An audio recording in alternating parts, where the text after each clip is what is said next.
morning, my name is David Okun. Welcome to my channel.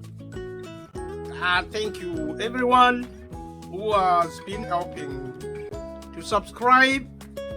For the returning subscribers, thank you so much for your help so far. And we have been talking about the cost of living, and we have been looking at the cost of living in terms of the financial crisis, the global financial crisis which occurred in America, in the United States of America, between 2007 and 2008.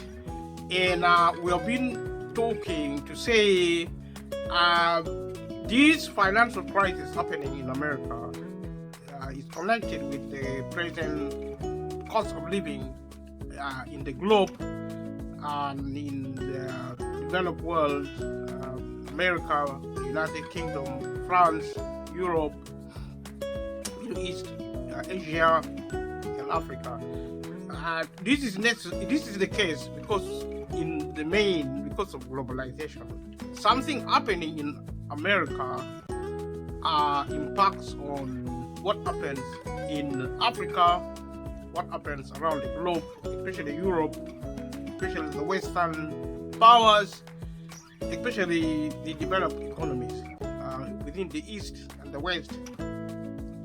It is global. Whatever happens in one country is global. Therefore, talking about the financial crash of 2007 is important in understanding why the cost of living crisis is happening. The cost of living crisis is important because it's affecting so many people, and it's a problem which is actually indicative of the economic environment we operate under.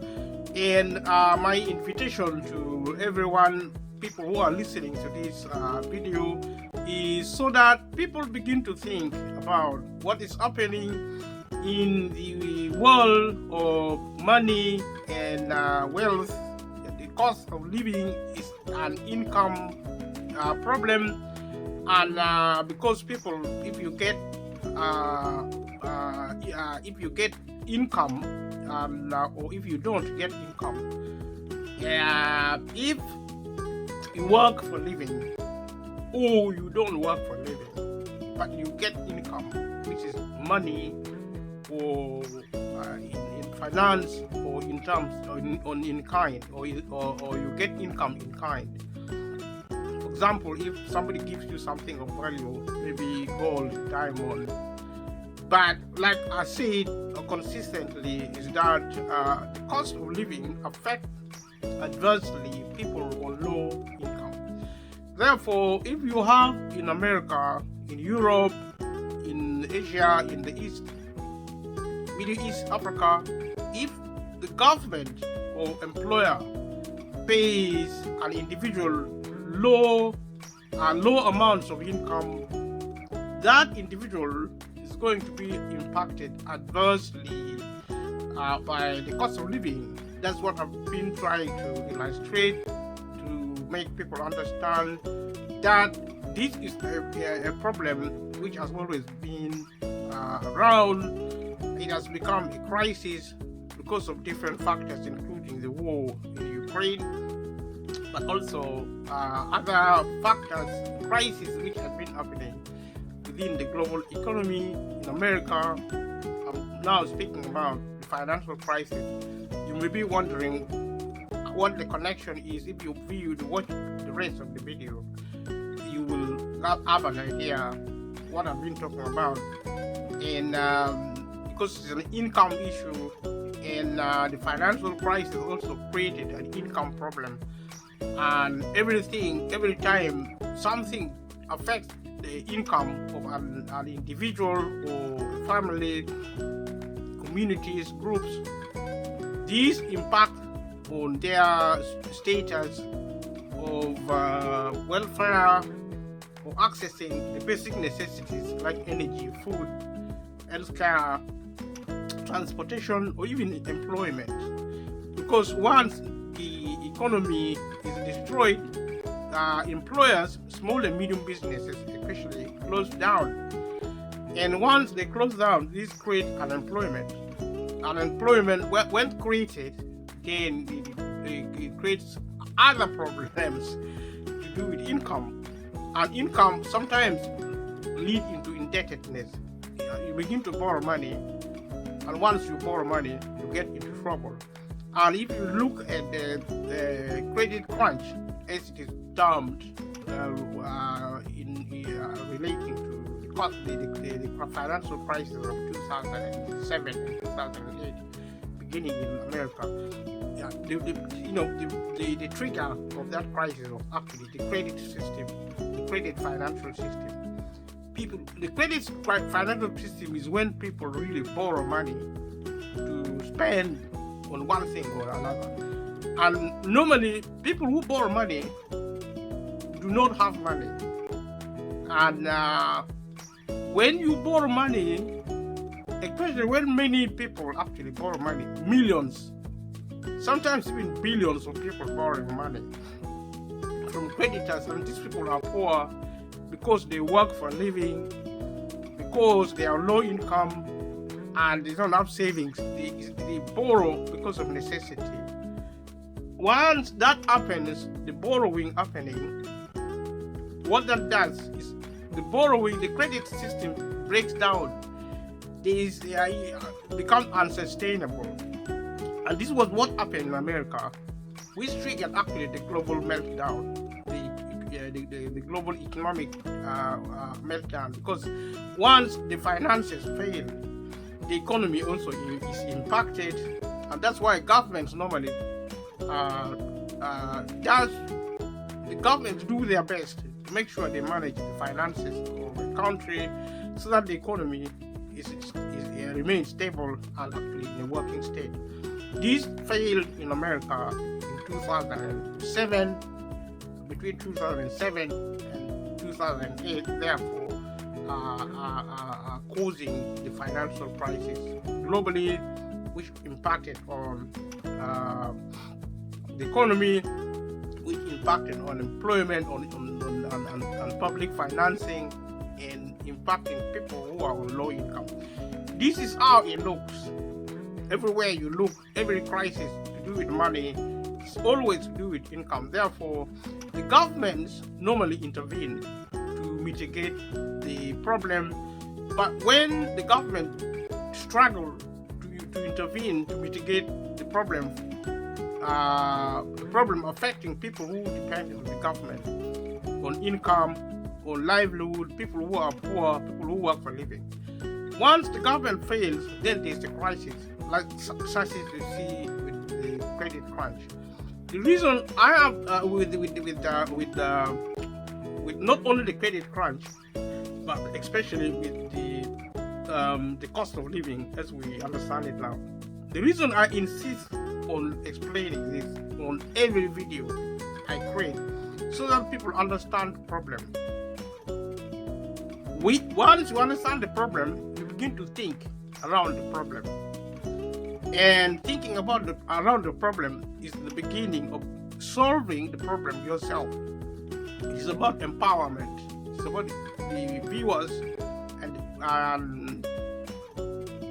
also people who are actually not affected adversely. Even if you are rich, even if you are multi-billionaire,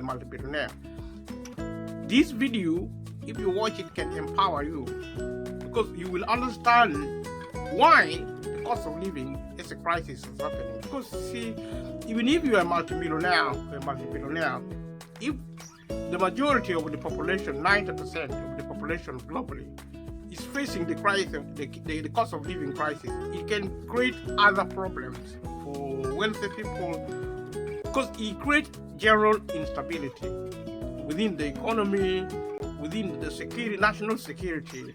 It creates other problems to do with the market, the actual impact on the market. If people struggle to access money, people cannot buy, and this impact on people who are selling. The multi-millionaires and the multi-billionaires, the small and medium businesses is impacted. So the See, these things are interrelated. Everybody has an interest, the rich and the poor alike. And I've been saying this over and again that rich people are the ones who do not need to work for a living. They have money, and poor people, by definition, actually the working class. And I've always said the working class are divided into two: the lower and the middle. The middle are actually people who are at the bottom of the pile of society, with economic society, because they depend on the minimum wage. They are on low pay, the lowest of the low pay. The middle class are better off, but they are not rich. So poverty affects the working class. The working class are the ones who need to work for a living. They work for a living is a necessary exercise. Comparing that with the rich people, millionaires and multi-billionaires, do not need to work. They work for a living, but they do not need to work for a living, because if they don't work for a living, they can still meet the cost of living. Poor people, especially the poor people at the very lowest of the scale, will fail totally to access wealth. Livelihood. They fail to access livelihood. Immediately there is a crisis, and that is what's happening now. The people who are impacted the most are the ones who are at the very bottom of the pile of social economics accessibility. People who struggle to access opportunity, who fall into crisis straight away, and the impact are multifaceted. The financial insecurity, food insecurity, energy failures, energy access failure, health, and especially mental health, but also physical health. These are all things impacting the people of the world. So the cost of living is a very important topic. That's why I've determined to talk about it, and my invitation is for people who listen to this video to do their best to support it. Merely just said a couple of times to subscribe to the channel and like the channel if you like it. If you don't like it, maybe you can also click there are two buttons.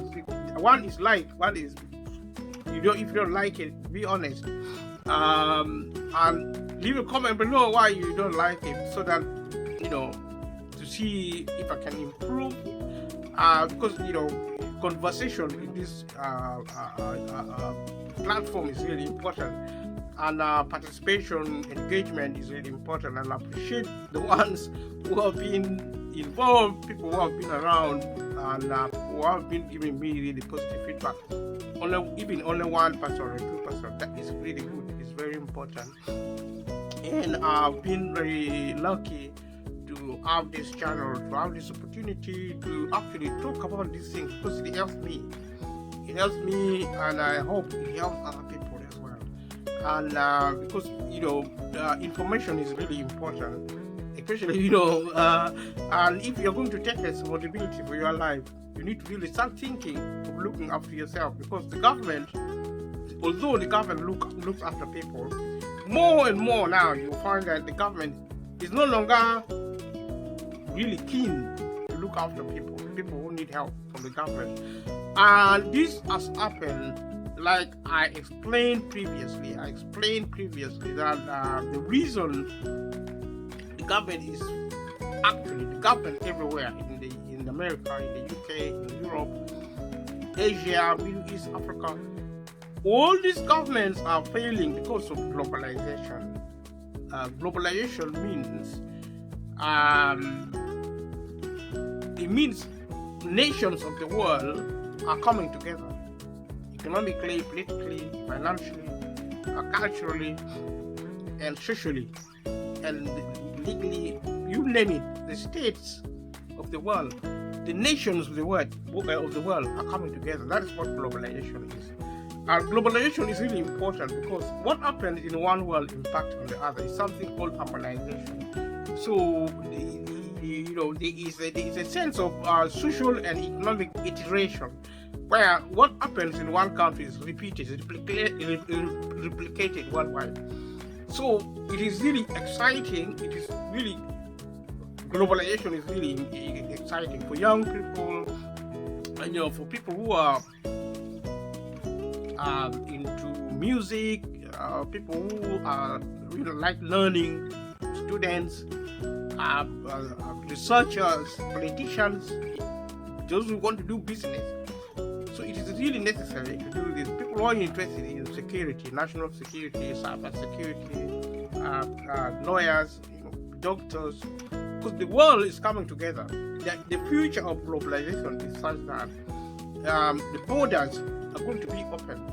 Today, when people are coming to Britain or America or in Europe, from wherever they are coming, whenever they come around, they need visas. Sometimes visas are refused. People who like traveling, for whatever reason, people who want to go on holiday. Things are changing now, and within different fronts. There is globalization, there is technological globalizing, there is also transportation globalizing, there is hospitality globalizing, hotels, restaurants, golf courses worldwide. These things are linking up. Airlines, rail and road transportations, all these things, what you see in airports in Europe is now quite similar to what you see, say, for example, in Kenya, Nigeria, and other parts of the world in Africa. There's an harmonizing of society. And speaking of English, speaking of English or other languages, Swahili in Africa, maybe other indigenous language, speaking of those languages. These are actually features of the global relations, which is a good thing. People are trying to come together, but there are also the negatives, that if things goes wrong in one country, like COVID-19 started in China, in Wuhan, but at the end of a few weeks or months, it went global. So the good, the bad, and the ugly, all these are globalized. That's what happened in America, impacting the global economy.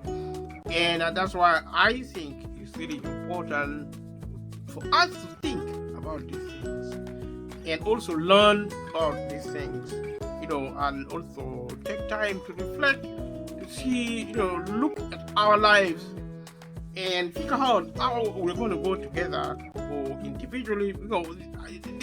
This is a state of affair where we value communities, we value individuals, we value families, we value society, government, all the things we use. Otherwise, either in society, the mainstream conventional society, the formally structured societies, or within the natural environment. All these are actually coming together. If we look at the problem environment, which is now a serious issue, immigration, we look at crime, all these issues, how the street is operating.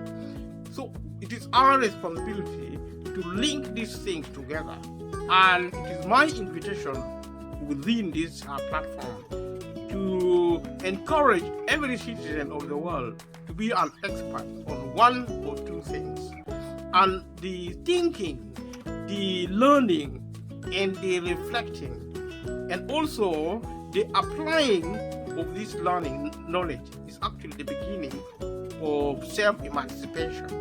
Self-emancipation is not depending entirely on the state, not depending on your employer.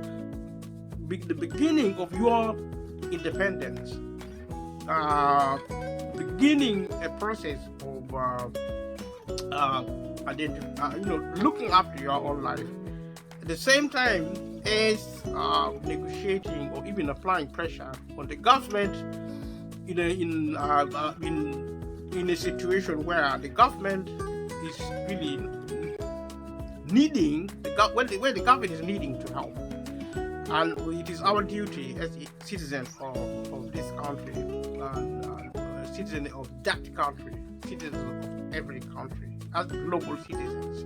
It is our duty to engage with government, the public government, the private government. When I talk about the public government, I mean the state which actually is responsible for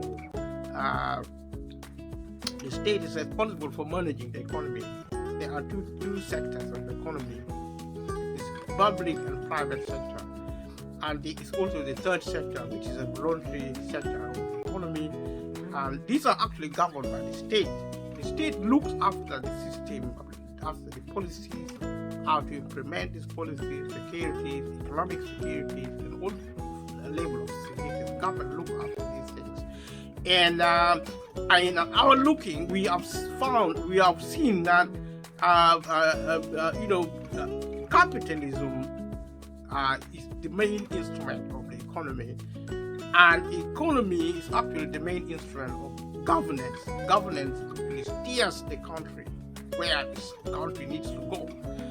And within the public sector, within the private sector, within the economy, within capitalism, there is the market system. The market promotes businesses, and businesses promoted by the market is actually the private businesses. The public business, which is the other side of the business, public business is actually managed by the government in what we know as the public sector. And it is through the public sector that crises such as the financial crisis of America, and also crises such as the cost of living crisis, the COVID-19 crisis, Brexit crisis, and the war in Iraq crisis, the war in Ukraine crisis. These are actually handled by the government via the public sectorial economy.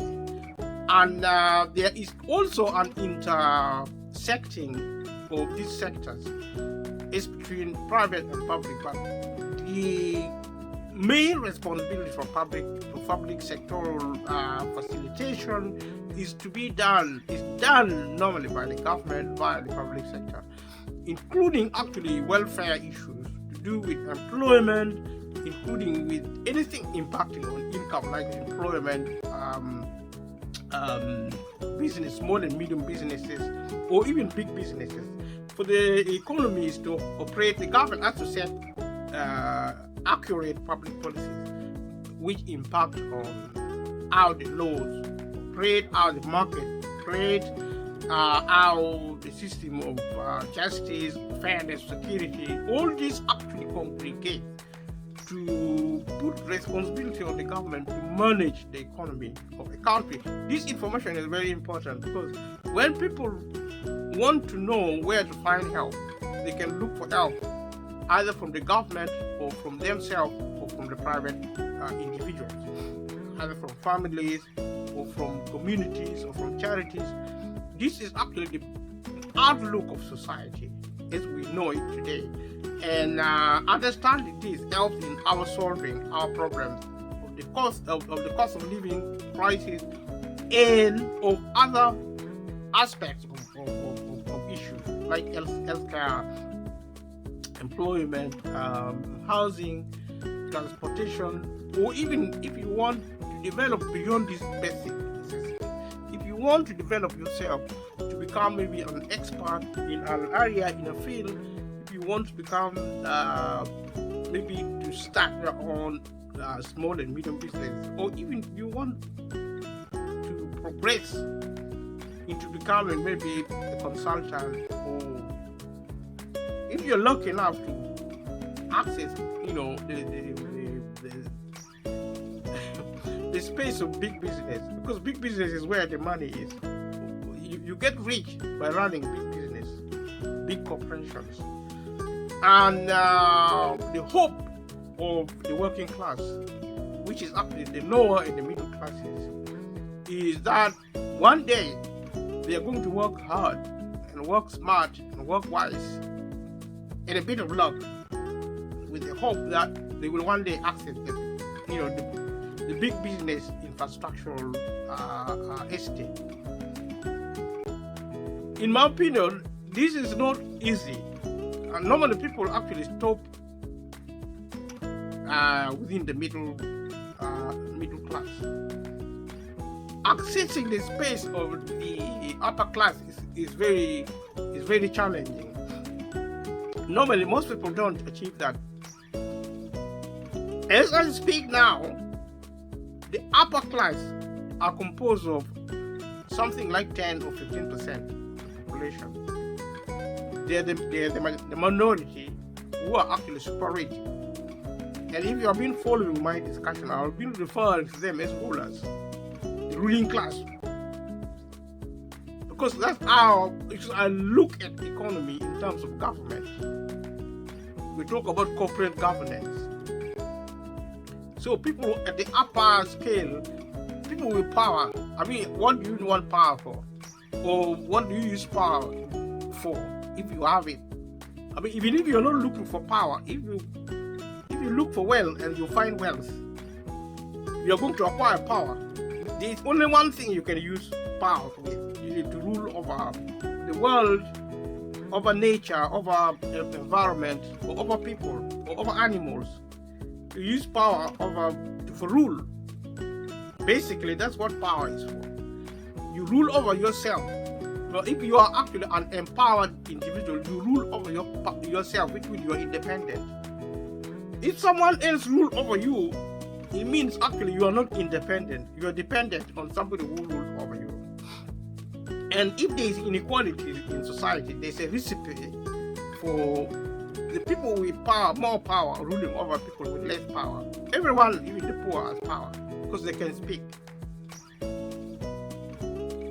They can do one thing or another because people are free. If they embrace their freedom, they're free to live, they're free to die. They're free to speak, they're free to keep quiet. They can choose. People can choose. And that's a sign of hope.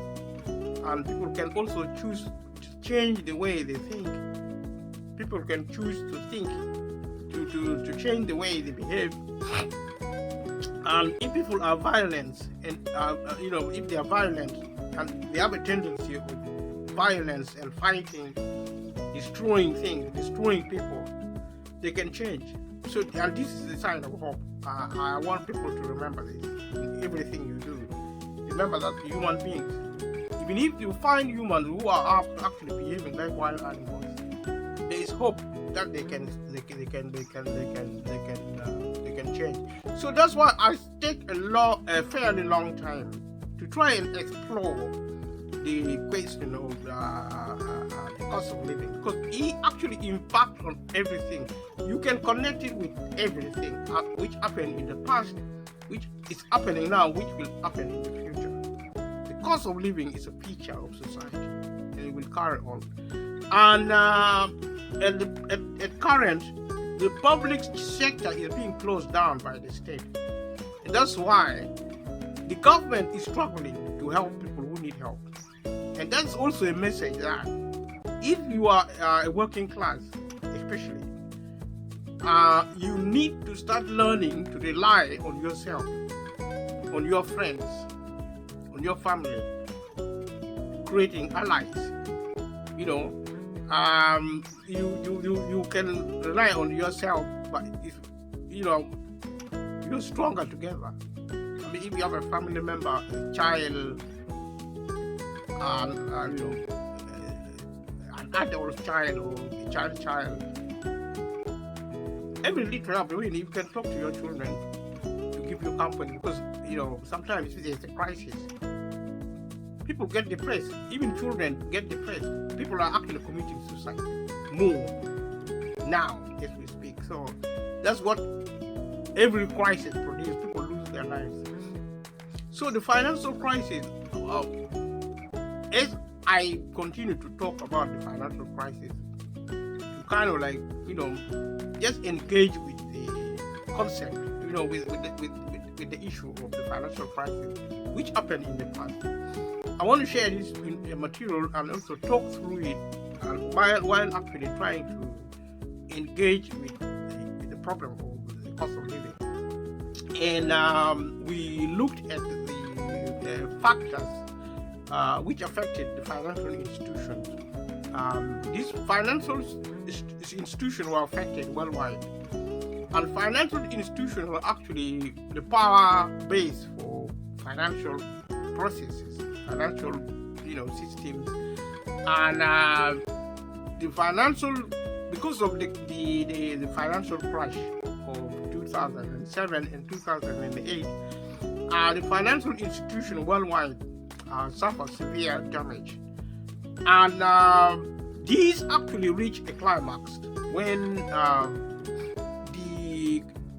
the financial institutional failure actually reached a climax with the bankruptcy of Lehman Brothers, which happened on September the 15th of 2008. Lehman Brothers was actually an underwriting banking infrastructure, and he failed.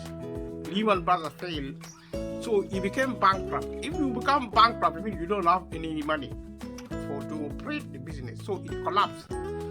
And these actually triggered the subsequent international banking crisis. So Lehman Brothers was actually multi-billion operation.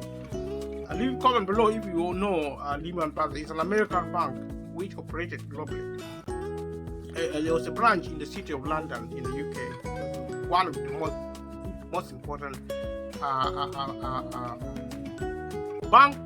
banks. When the US government failed to bail out Lehman Brothers, these actually caused the melting down of the global financial system. And so the financial crisis is very complex and multi-causal in their disposition and in their preponderance. Because you see, these actually precondition the financial crisis because of its complexity, and so many things can cause different results because it's so complex and it's multi-causal. This is a feature of the financial system. And before the crisis, nearly almost 2 decades prior to the problem of the financial crisis, the U.S. Congress had passed legislation encouraging financing for affordable housing. Affordable housing, we have discussed before in this process that the U.S. government passed legislation to encourage financing for affordable housing. The problem with financing affordable housing as it occurred in the United States was that because it involved borrowing money. The money wasn't there. The US and the global economy depended on borrowing, on credit. And this is a separate problem in its own right, but it actually happened when the government attempted to ask people who are homeless, who wanted housing, public housing, to access the private the market economic system, the financial instrumenting within the market economy. The US government allowed people who are homeless, poor people, who are actually middle class and lower class, who do not afford housing, to actually set up a policy, a private, a policy linking public housing with private instrumentation of finance, which is actually borrowing, it's credit. People were allowed to borrow money, which they didn't have. Poor people who could not afford it, who could not really do anything. In 1999, part of the Glass-Steagall legislation, which had been adopted in 1933, were repealed, permitting financial institutions to commingle their commercial risk-averse and proprietary trading risk-taking operations. So there is something called Glass-Steagall legislation. So before the crisis per se, that was in 1999, and the parts of the Glass-Steagall legislation. This legislation was adopted in 1933, and parts of it was actually part of it were repealed. Repealing legislation means it was withdrawn. It was withdrawn from operations. So there was an amendment of the law of something called Glass-Steagall. Glass-Steagall, and when this legislation was actually repealed, part of it was repealed. It opened a legal door. It opened a legal door to permit financial institutions to mix commercial risk, averse, and proprietary trading risk taking operations. And if you are risk averse, it means you take precautions to look at, in commercially, the commercial institutions normally are risk averse. They don't like to take risks unnecessarily. But this law opened the door. It actually encouraged the commercial institutions to actually abandon its culture of risk averseness, avoiding risk. It actually allows them to change their behavior of being risk averse. They are cautious. They are always cautious. They don't like taking risks with their money, especially if they think the customer they're trying to deal with has something called collateral.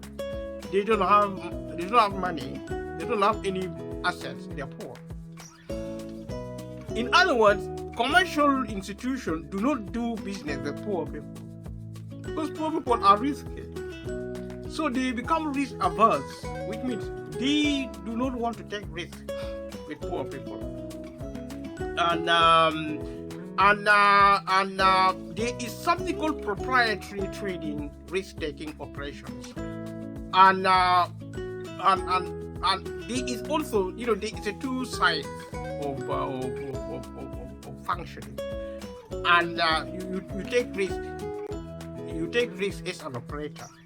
But they take risk with rich people because they know that in terms of financial logic and commercial logic, they know rich people can pay back their money. I mean, if you cannot pay back your money, businesses, especially big corporations, do not do business with you, especially where the business is based on financing through credit economy. That was exactly what happened in America. So the government allowed, because the government actually told the private businesses operating within the housing sector, told them, no, we're going to back you up. You take risk as much as you want, and behave with caution, but also lower your level of caution while taking risks. So arguably the largest contributor to the conditions necessary for financial collapse was the rapid development in predatory financial products which targeted low-income, low-information home buyers who largely belong to racial minorities. So racial minorities like black people were targeted. And the government did this, in my opinion, to avoid public responsibility. Because you see, private businesses do not provide public service. This is what I've been saying all along. And part of the reason for looking at this material is to provide evidence that every time the state try to use private companies, especially big corporations, to provide public service like energy, water, food, like supermarket, actually, and like agriculture, farming. Every time the government use private companies to provide public service, which is actually services are associated with welfare, food, energy, water, transportation, healthcare, employment. Because employment is also part of the welfare system. So this is actually to our people who are poor, working class, which is the middle and the lower class of people who say in a country. The government is supposed to help them because they cannot help themselves. They're poor. They live in a world where there's a lot of wealth, but the wealth are concentrated in the hand of the few and taken away by the system. The system which is actually predatory. You see, they are like wild animals. We live in the market system is like living in a jungle, where survival, the fittest actually survive. You see, it's like living in a jungle. If you have power, you will survive. You will feed on the weak. The strong feed on the weak. This is the condition of the market. The government is actually to be civil. It's actually to promote civility in a society. We cannot live in a world like we're living in the jungle, where there is no law. Because jungle law means anything goes. You can be reckless, you can be ruthless, you can kill anybody you like, as long as you are able to do that. So that is what freedom, free enterprise means. It means to free even the worst of human mentalities, which is predatory, like feeding on the weak, the strong, feeding on the weak to kill them. Imagine, the jungle, a lion or even a wolf preying on its food, feeding on the weaker species. So the poor are now the prey. The rich are the predators. So we have introduced in the market economy the condition of the jungle is wild, survival of the fittest. And the fit are vicious, like wolves. They're ruthless. They are uncompromising. They always have their ways, and their focus is to get rich at the expense of everybody else. It doesn't matter if somebody is dying, that is not their business. They are intent on one thing, getting rich. And not just getting rich, getting richer than somebody else. Because if you are just rich, you are going to be destroyed. And that is what the market has provided. That is what capitalism has become. The jungle. We are actually behaving like wild animals as marketeers. Because we have to be ruthless. We have to kill if that is necessary to get money. Because money is our survival channel. If you don't have money in the jungle of the market, you are going to die. Even if you are rich, somebody richer than you is going to kill you financially, metaphorically, but also can be practically. Because if you lose your livelihood, if you are rich, becoming poor is like a death sentence. So this is the dynamics you see in the market economy. And that's why the government is to bring civility. The government is supposed to be different from the market. The market is supposed to free creativity, to free actually talents to thrive, is to promote individualism. But there has to be a balancing of society. There has to be a moderating of how the society operates, how the market operates. There has to be a moderation there. So the moderator is actually the government.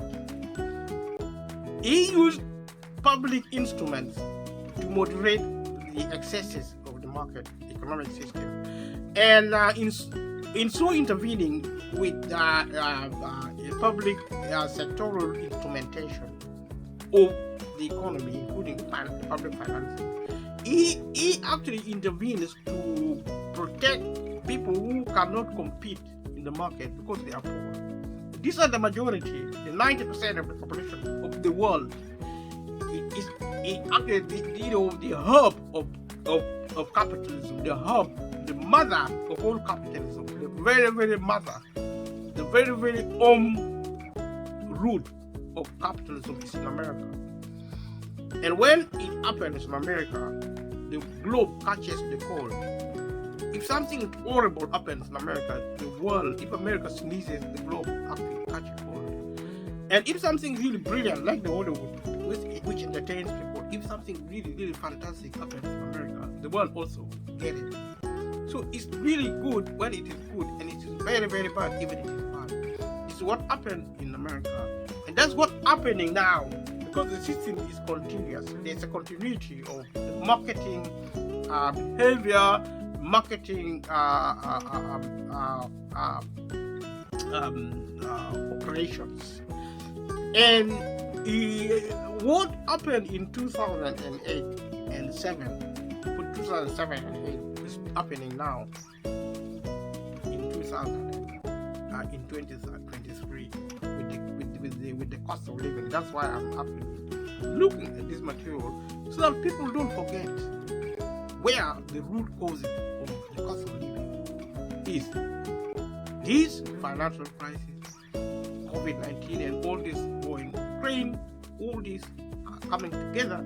There is what the multi-causation of what we now experience in this country. So, the largest contributor to the condition necessary for financial collapse was the rapid development of predatory financial products, which targeted low-income, low-information home buyers who largely belong to the racial minority. Low information means they are not informed. They're ignorant. These are ordinary people. They are not experts. They are not technocrats. These are people the government should support. Some of them didn't go to school. Like the world is actually a jungle of darkness because they lack enlightenment. Because they're poor, they didn't go to school. For one reason, maybe their families were on drugs and they need support. Drug is a form of cancer on society. So these are low information home buyers. They cannot buy a home because they cannot compete. Competition you have is cutting edge. You need access to the best lawyer, to the best expert. These are technocrats. See, you are taking somebody who is actually so innocent, not knowing anything about technocracy. They don't have any connection anywhere. You actually throw these people like throwing the lamb among wolves.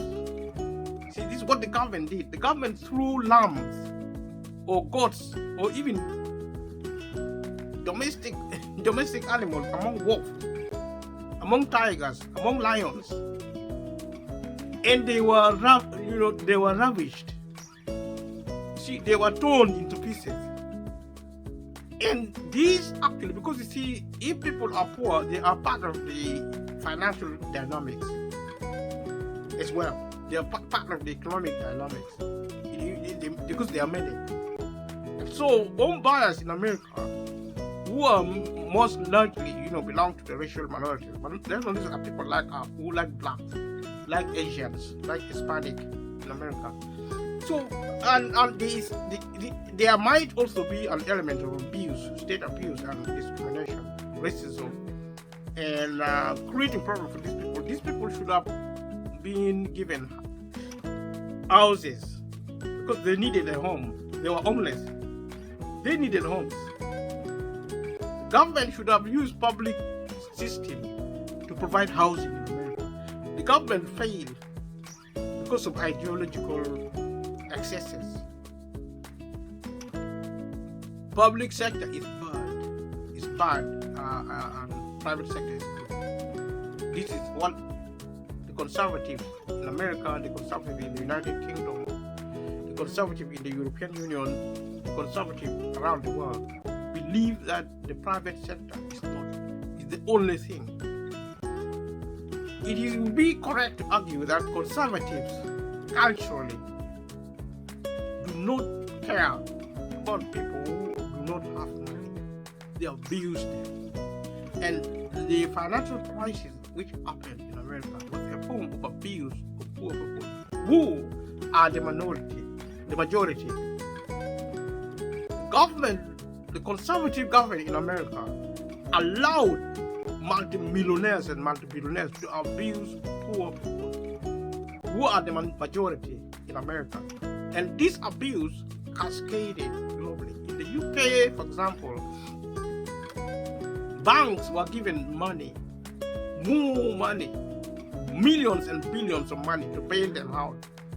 And the same government also refused to support poor people who are the majority. Benefits were cut. Public sector payment was cut. And if you're on low payment, you were actually made to suffer more. Instead of doing the opposite, of supporting people who need help during crisis, the government, especially the Conservative Party, every time there's a crisis, they support the rich. And that's what the Conservative Party in the UK did recently under Rishi Sunak. Rishi Sunak and its chancellor actually gave billions of pounds to energy companies who are extremely rich. These energy companies made they made so much money that they didn't know what to use the money for. The government, instead of giving money to people who need help, refused to help. In the UK, people who need help, it refused to give help. Instead, it gave help to the super rich. That's why there is a cost of living crisis in Britain. That's why there is a cost of living crisis in America, across the globe. Because big governments, big nations, people who are actually in power, chose to abuse people who need help. It is a form of savagery. It's a form of capitalistic savagery. And we are seeing the face of capitalism we don't like to see. We don't need that kind of thing because it is violent. It is savage. It is so crude. And it is so unnecessary. It's so uneducated. And this is what has happened over and over and over the decades. It's now getting worse and worse and worse. It's now climaxing. Going forward, we need to prepare for the worst. And this is what happened in America.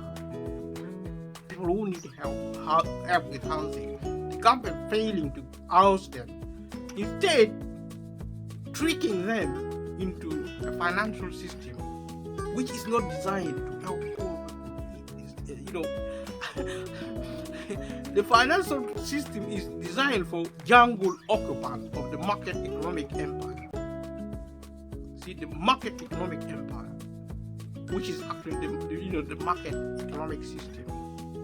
These are actually multi-billionaires who play games to prove who is better than who. To compete, to see who is better than who. Their ego drives them along. Their big ego drives them along. Pride. I am the greatest. They compete for wealth to show off to one another that I am better than you. What are you going to do about it? And the little people are being crushed. They are being molested. They are being treated like trash. They are collateral damages material. If the big elephants are fighting, competing in the market, and you throw all these small creatures, they are being trampled and murdered and killed. And that's what happened in America in 2007, 2008. A deliberate the cruel and the savage government of the conservative in America, the Republican Party, were responsible for this havoc in America, a conspiracy to destroy the poor by the rich. It's not even a conspiracy, it's just recklessness. To say it's a conspiracy means these people are clever, because they are, in terms of human terms, in human terms, they are actually morons, completely ignorant. These people do not understand humanity. They are brilliant. You have some of the best financial brains, business brain, technocrats. You have some of the best people who are themselves destroyed because all they think about is wealth. All they think about is money. They don't even know what people is. And sometimes you begin to think, these people were part of the multimillionaires, are they humans? We have technology, we have artificial intelligence, we have 3D printers, we have nanotechnology, robotics, we have advances in science and technology, computers, we have all these things. By some chance, have we inadvertently or by design created a creature which looks, feels, breathes, behaves like human beings, but they are not human. Inside, they are wolves, they are wild animals, they are beasts. You see, they look like human zombies. They are not humans because their behavior, the insensitivity, they have no feelings for people. If they did, the financial crisis of 2007 and 2008 would not have happened, including people in the government, within the Conservative Party, within the Republican Party in America, within the Conservative Party in the UK, within conservatism around the globe, in the UK, within the New Labour, also the moderates, the so-called moderates, within the political system, within the think tanks, the technocratic, within the business, within the commercial. There's a breed of human beings who have evolved to behave and live like wild animals. They are actually they are wicked, and not in a nice way. They are not really good looking or anything, they are just wicked. You cannot allow ethnic minorities, especially ethnic minorities who are actually at the pile of the system of oppression. Ethnic minorities, you cannot throw them among the wolves of the market economic system. All these people wanted was actually housing. And this is what the government should have done. The government should have actually created a system of public housing and given it to people who need it. And that is what they should be doing now. They should not privatize the housing sector. They should not privatize the energy sector. They should not privatize the health sector. They should not privatize the educational sector, the cultural sector, the employment sector, the welfare benefit sector. These should be left in the hands of the government, because the government is supposed to be the only civil instrument within the power relationship of any country. Now, if the government we trust with our votes and with our lives, with our country, provide negligence and refuse to control the chaos in the market economic system, then we get the cost of living crisis. No more, no less. In conclusion, the government, the UK government, the United Kingdom government, especially the Conservative government, are responsible for the cost of living crisis. Nothing else. Any crisis happening which affect poor people, which affect ultimately rich people, because we are a country. We are a country of the world. If a section of society is suffering, if a section of society is being destroyed, then every section of society will suffer sooner or later, including the rich, including the super rich, the multi-billionaires, provided they are human beings. If by accident we are now dealing with creatures other than humans, they look on the outside, their bodies look like humans, but they are not, they are actually aliens. If they are walking on the street, something looking like humans, you will say hi, they will say hi. You can even ask them to go out for a drink or dinner. You can invite them into your house, but they are not humans. They're wild animals. They're not even wild animals. Wild animals can be friends. Researchers and scientists have proved animal behaviorists have proved that animals can be actually friends to humans. Dogs are proof, cats are proof, they are friendly. You can enjoy living with pets, and these are animals, which means the people who do not care about humans at all, they have no feelings for human beings, are not animals. They are not humans, they are aliens we know nothing about, or they behave like aliens. They have lost their humanity, and this is a serious issue for everyone in society, especially if you are actually the majority who have no access to wealth and no access to health and no access to welfare and well-being.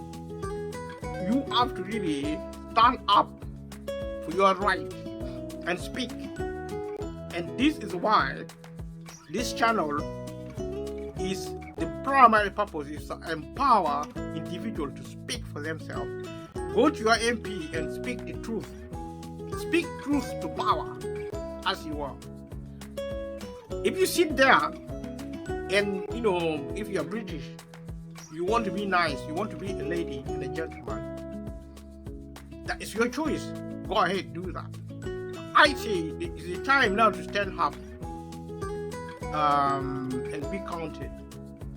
As a citizen of this country, in Britain, as a citizen of America, in America, as a global citizen, you need to be empowered.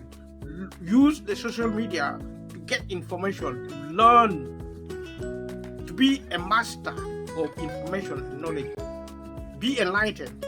Living in ignorance will take you nowhere. It doesn't matter who you think you are. Some people think you are worthless. Some people think they don't even know anything. Yes, you are human. You have the power to learn. You have the brain. Your brain is as good as the brain of Elon Musk, Richard Branson, Alan Lord Sugar. These are some of the multi-billionaires and multi-millionaires of the world. Donald Trump, you are as good as they are in terms of your mind. You have the potential mentally. You are a human being. You have the same blood. You just don't have money. You just didn't go to school. But there is an opportunity now using the social media and the internet and new technology to access information. It's a case of now taking responsibility for your life and for the life of your family, for the life of your communities, and for the life of your country, and for the life of your world. Thank you for watching this video, and leave a comment below. And if you haven't subscribed to the channel to support it. And I'll see you in the next video. Thank you. Bye bye.